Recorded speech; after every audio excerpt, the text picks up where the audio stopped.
9 верасня панядзелак і распачынаем новы тыдзень цяпер даўжэйшай праграмай «Белсадзум». Вітаю спадарства, з вами Сергей Пацасонны, і ўжо праз момант мае госці, з якімі абмяркуем. Мыш не праскочыць, але праляцяць расійскія дроны. Пытанне пра бяспеку пасля выказвання сакратара Савета бяспекі Вальфовіча. Аналагов нет. Режим стварае сваю версію Ютубу ў Беларусі, а кіберпартызаны ўжо маюць дакументы, як гэта ноу-хау мае працаваць. У Львове адкрыўся дом вольнай Беларусі. Пляцоўка мае аб'яднаць беларусаў Украіны. А спачатку пра бяспеку. Хаця, калі паслухаць сакратара Савету бяспекі Вальфовіча, то з гэтым у Беларусі праблемы. Ён сцвярджае, што пагрозы няма, а некалькі тысяч вайскоўцаў маюць ратаваць на мяжы. Расійскія дроны лётаюць над Беларусю, але і тут Вальфовіч праблемы не бачыць. Згодна з Вальфовічам, Беларусь дадаткова засяродзіла на паўднёвай мяжы амаль 4,5 тысячы жаўнераў. Колькасць украінскіх вайскоўцаў з іншага боку ён ацаніў на 14 тысяч асобаў. Адметна, колькасць украінскіх вайскоўцаў з іншага боку ён ацаніў на 14 тысяч асобаў. Адметна, што Лукашенка раней называў іншую лічбу, нібыта 120 тысяч вайскоўцаў ЗСУ дыслакавана на мяжы з нашай краінай. Вальфовіч таксама падкрэсліў наяўнасць на тэрыторыі Беларусі прадстаўнікоў ПВК Вагнера, якія нібыта працягваюць навучаць нашых вайскоўцаў, а да таго ж упікнуў Расею за адступленне ў Курскай вобласці. Маўляў, калі б тэрытарыяльная абарона там была арганізаваная гэтак, як у Беларусі, ЗСУ не змаглі б захапіць ладны кавалак тэрыторыі. І гэтую тэму спадарства абмяркуем з выканаўчым дырэктарам Украінскага цэнтру бяспекі і супрацы Дмитро Жмайла на відэасувязі. Вітаю. Вітаю вас. Спадару Дмитро, кажа сакратар Савета бяспекі Александр Вальфовіч, што усяго 4,4 тысячы вайскоўцаў знаходзяцца каля мяжы з Украінай, пры гэтым гаворыць, што ва ўкраінцаў 14 тысяч. Хаця раней Лукашенко казаў, што 120 тысяч, а Беларусь нібыта скіравала на ўзмацненне амаль траціну сваёй арміі. Яны што, самі не ведаюць, колькі вайскоўцаў каля мяжы? Но это только подтверждает тот факт, что мы изначально рассматривали это передвижение войск на территории Беларуси как часть российской информационно-психологической операции, цель которой для того, чтобы наши резервы, которые нам сейчас нужны и на Курском направлении для поддержания боевых операций на территории Российской Федерации, и для переброски на Покровское направление для того, чтобы иметь возможность стабилизировать линию фронта. Поэтому это только подтверждение, и я думаю, что все же отыграла позиция Украинского министерства иностранных дел, когда мы прямо заявили, что не потерпим либо каких провокаций в этот очень тяжелый момент для нашего государства. Ну и не стоит забывать, что Российская Федерация – это большая территория, Беларусь – это территория меньшая, и достать до объектов, которые находятся в пограничной зоне, мы сможем даже, не используя дальнобойное оружие, а сможем, больше даже нашим советским калибром, артиллерией, ударить потом, потому что НПЗ в приграничных районах, и это, я думаю, тоже отыграло свою роль. Поэтому там мы, к сожалению, должны держать и дальше там наши резервы, но я не думаю, что та группировка войск, которые они обозначили как какое-то большое соединение, и кроме белорусских военнослужащих, там же есть и российские военнослужащие, которые частично отыгрывают роль смотрящих, чтобы белорусская армия где-то исполняла те планы, которые себе поставил Кремль, но все же мы не исключаем возможности, что какие-то приграничные провокации, прорывы и занятия малых населенных пунктов, они все же возможны, поэтому мы следим за ситуацией, и в этом моменте времени мы готовы действовать очень решительно. Таксама Вальфовіч кажа пра тое, што найміты ЧВК Вагнера вядуць падрыхтоўку вайскоўцаў у Беларусі. Якая эфектыўнасць такой падрыхтоўкі, як вы бачыце, ці гэта сапраўды можа ствараць пагрозу?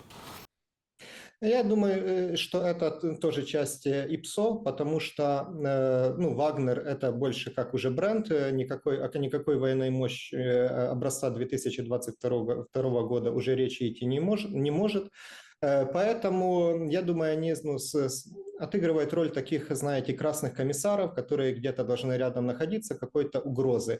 Их численность, она слишком преувеличена, мы говорим где-то 500, максимум 1000 так называемых инструкторов, которые реальной военной угрозы сами по себе, они просто-напросто не несут. Там у нас находятся части и Национальной гвардии, и части вооруженных сил, и мы очень детально изучаем ситуацию, и также у нас была возможность на белорусско-украинской границе все-таки строить более мощные фортификационные сооружения, и поэтому, если режим Лукашенко, подталкиваемый Москвой, все же захочет сделать какую-то провокацию, ну, ответ будет очень и очень жесткий, и очень бы не хотелось, чтобы белорусы стали просто жертвой в этой войне. Глядзіце, і тут вам Вальфович скажа, што ёсць у Беларусі тэрытарыяльная абарона, якой ён вельмі хваліцца, і кажуць пра тое, што калі б у Курскай вобласці была такая тэрытарыяльная абарона, то уратавала б гэта Курскую вобласць. Якая моц рэальная такой абароны? Давайте посмотрим на начало Курской операции. Там находились и должны были держать оборону регулярные части армии Российской Федерации. Так это армия, которая имеет большой боевой опыт после ведения войны в Украине. И мы, когда посмотрим вот эти вот срочники или те части, которые очень долго находились в тылу и были уверены, что украинская армия сделает в этом районе накоплений только для того, чтобы, опять же таки, стоять в обороне и защищаться, и не допустить открытия нового плацдарма на Сумском направлении, как это россияне сделали летом на севере Харьковской области. Ну и вы видите, как много уже роликов и на официальных ресурсах украинских, что буквально несколько ударов, и этого хватило для того, чтобы части, которые не имеют боевого опыта, просто-напросто сложили оружие и добровольно сдались в плен.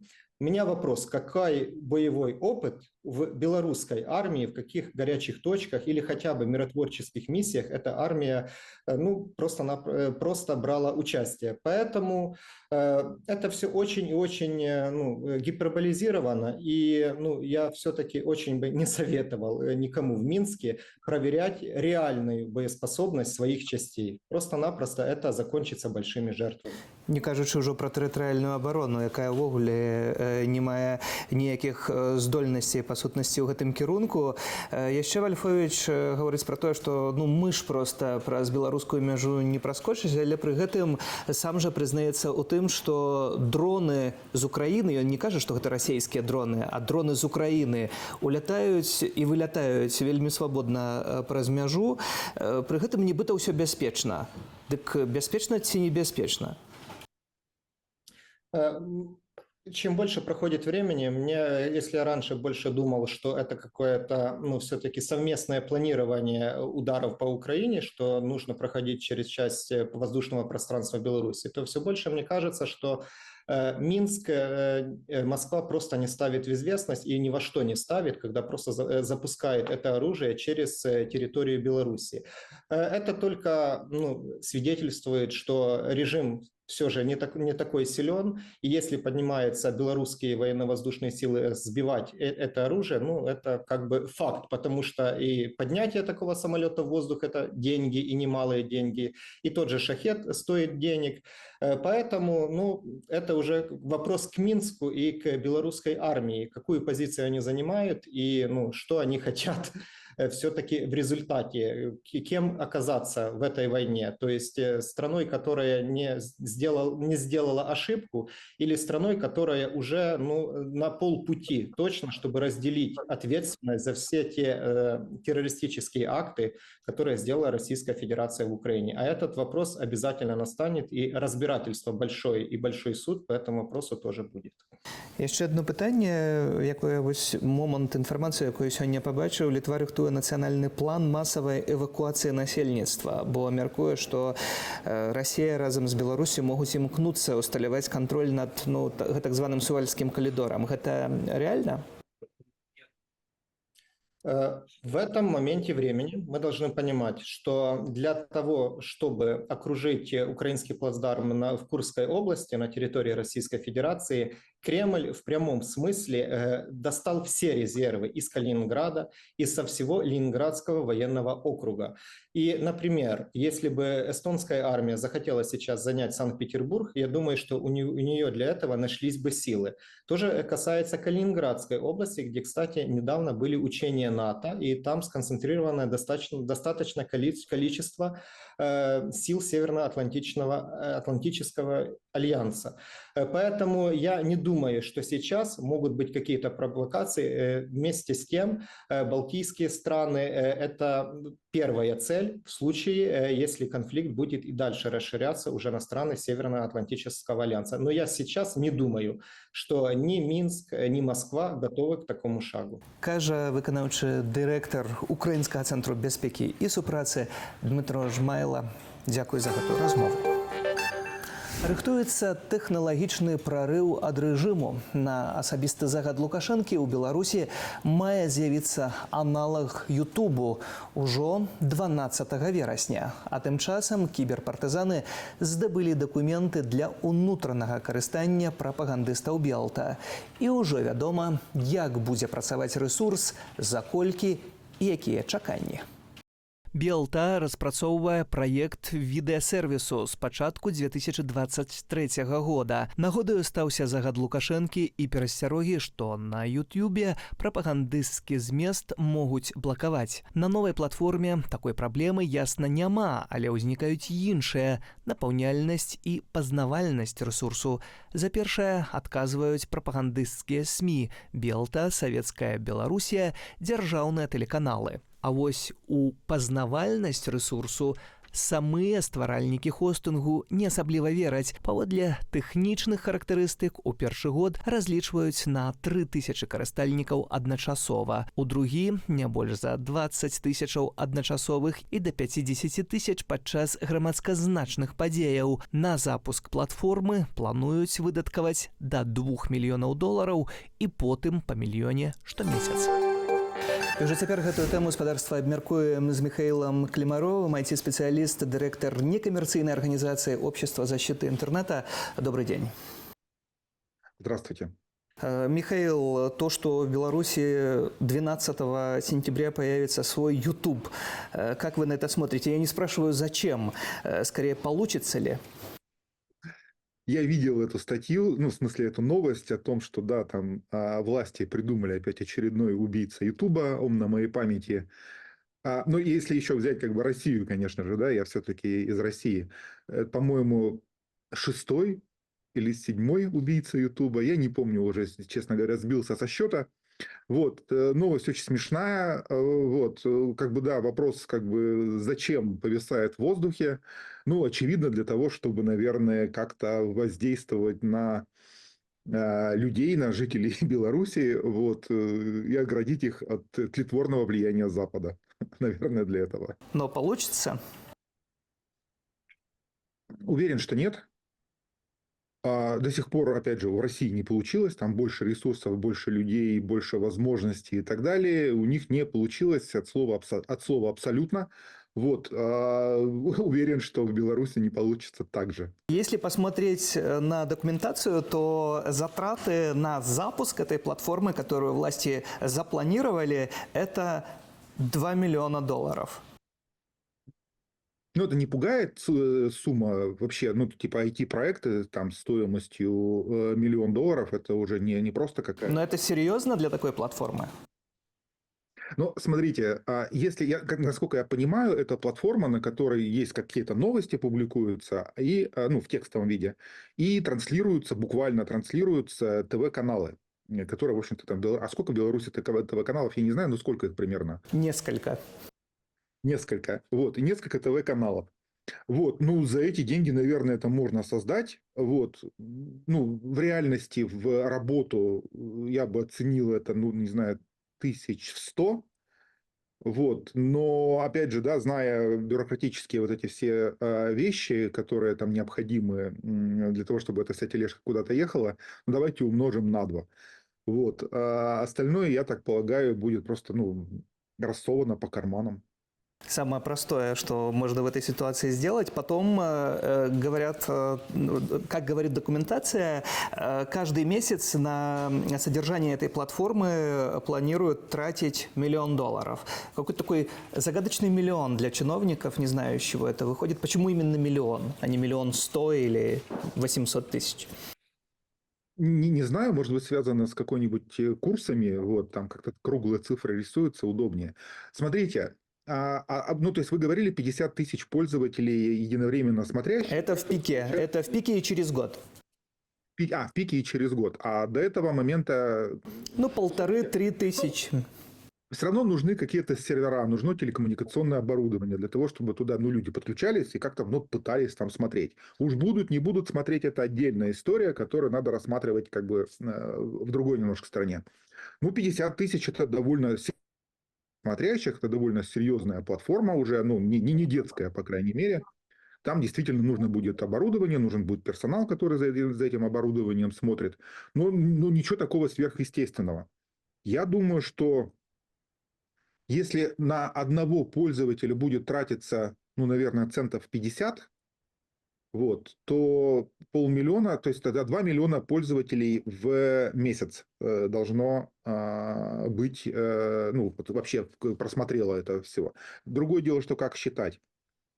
В общем, на самом деле все эти рассуждения – это полпалец потолок, естественно. Да? Мы не знаем ни параметров, ничего не хотят сделать, ни как бы цели, опять же, и задач. Вот. На самом деле, там, для какого-то более-менее серьезного проекта, который бы претендовал на такой национальный характер, да, на общенациональный характер, я думаю, что этого маловато. Вот этих средств, которые там выделяются. Для того, чтобы сделать очередной неработающий проект, который, опять же, исходя из задач и с непонятными целями и с неустановившимися задачами, то, наверное, многовато. Вот. На самом деле в этой истории самое смешное – это, конечно, убийца Ютуба. Я всегда, когда слышу эти слова, я начинаю смеяться уже на этом месте. То есть получается, что YouTube как был, так и будет, и никаких заменителей нет? Смотрите, YouTube, во-первых, он создавался там уже сколько? Почти 20 лет. Там скоро будет. А он создавался там крупнейшей корпорацией. Вообще-то YouTube – это крупнейшая корпорация, IT-корпорации в мире. Вот. Он создавался для того, чтобы работать буквально глобально там, на весь мир. И в этом его сила на самом деле. Да? То есть такое количество контента, которое сейчас есть на YouTube, вы не найдете больше нигде. Ни одна страна, которая как бы попыталась бы создать отдельно свой суверенный YouTube, она в этом деле не преуспеет, просто потому что она одна страна. Вот. И весь контент они не смогут как бы агрегировать у себя. Им остается только что там, как минимум воровать, как это делают большинство российских платформ. То есть они просто пиратят контент из того же Ютуба. Вот. Но опять же, если контент пиратится, то какие-то оригинальные создатели контента на эту платформу не пойдут, потому что, раз уж там пиратится совсем контент, то их контент, точно украдут.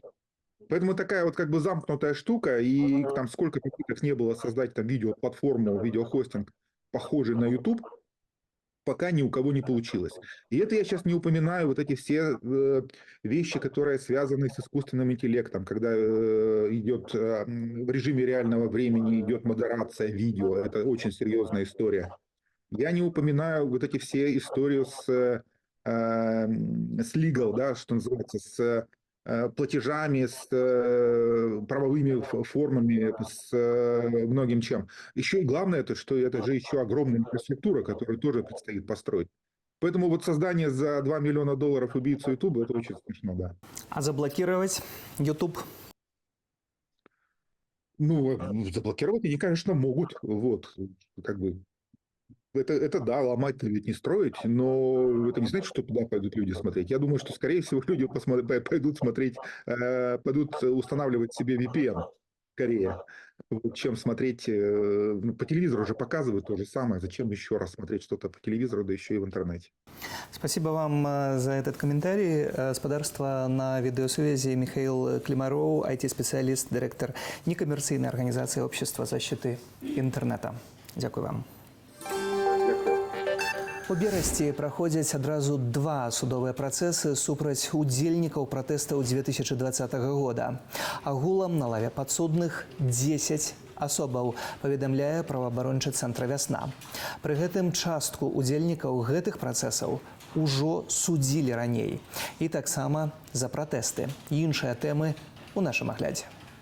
Віцэ-прэм'ер-міністр дыгіталізацыі Польшчы Кшыштаф Гаўкоўскі заявіў пра спыненне дзейнасці групы кібердыверсантаў, якія працавалі на карысць Беларусі і Расіі. Спецслужбы гэтых дзвюх краінаў намагаліся выкрасці інфармацыю, каб выкарыстоўваць яе для індывідуальнага ды інстытуцыйнага шантажу. У ахвяраў выцікаў спецслужбы маглі вымагаць грошы, а таксама прымушаць да супрацы. Надзвычайна цёплае і сухое надвор'е, што ўсталявалася ў Беларусі ў верасні, справакавала лясныя пажары. Паводле Міністэрства лясной гаспадаркі толькі за мінулы тыдзень зліквідавалі 55 такіх узгаранняў. Гэта антырэкорд сезону. Небяспека пажараў захоўваецца, а ў большасці раёнаў дзеяць забарона на наведванне лясоў. У дадатак над часткаю Беларусі ўтварыўся смог. Верагодна, у выніку пажараў на тэрыторыі ўкраіны. Між тым, кароткачасовыя дажджы ў Беларусі чакаюцца толькі ў сераду. Сёння гадавіна другіх прэзідэнцкіх выбараў у Беларусі, што прайшлі 9 верасня 2001 года. Паводле цэнтр выбаркамы перамогу на іх у першым туры атрымаў Александр Лукашенко, які набраў больш за 75% галасоў. Адзіны кандыдат ад апазіцыі Владзімір Ганчарык паказаў вынік 15%. ЗША і краіны ЕЗ выбары не прызналі, адзначыўшы факты шматлікіх парушэнняў. Карэйская народная дэмакратычная рэспубліка святкуе дзень утварэння дзяржавы. Лукашенко павіншаваў свайго калегу Кім Чын Іна і пажадаў таму здароўя і поспехаў. Грамадзянам Паўночнай Карэі Лукашенко зычыць прагрэсу, стабільнасці і дабрабыту. КНДР называюць адной з найбяднейшых краінаў Азіі. Паўночная Карэя валодае ядравую зброяй, пагражае ёю сваім паўднёвым суседзям, а таксама ЗША. КНДР падтрымлівае Расію ў яе ўварванні ва ўкраіну і дастаўляе Маскве боепрыпасы. Стасункі паміж Беларуссю і КНДР сёлета актывізаваліся. Улетку ў Пхеньяне пабываў міністр замежных справаў Максім Рыжанкоў. У Вільні ў цэнтры беларускай супольнасці і культуры на Віленскай 20 распачаўся тыдзень беларускай культуры. У праграме культурніцкія забаўляльныя імпрэзы, прэзентацыі кніг, лекцыі, майстар-класы і нават традыцыйнае беларускае свята «Багач». Уваход вольны. Аб'яднаць беларусаў Украіны і працаваць разам. Гэта мэты новага дому вольнай Беларусі. Дзверы новай установы расчыніліся ў Львове. На урачыстае адкрыццё прыйшлі беларусы і украінцы, якіх паяднала адна мэта.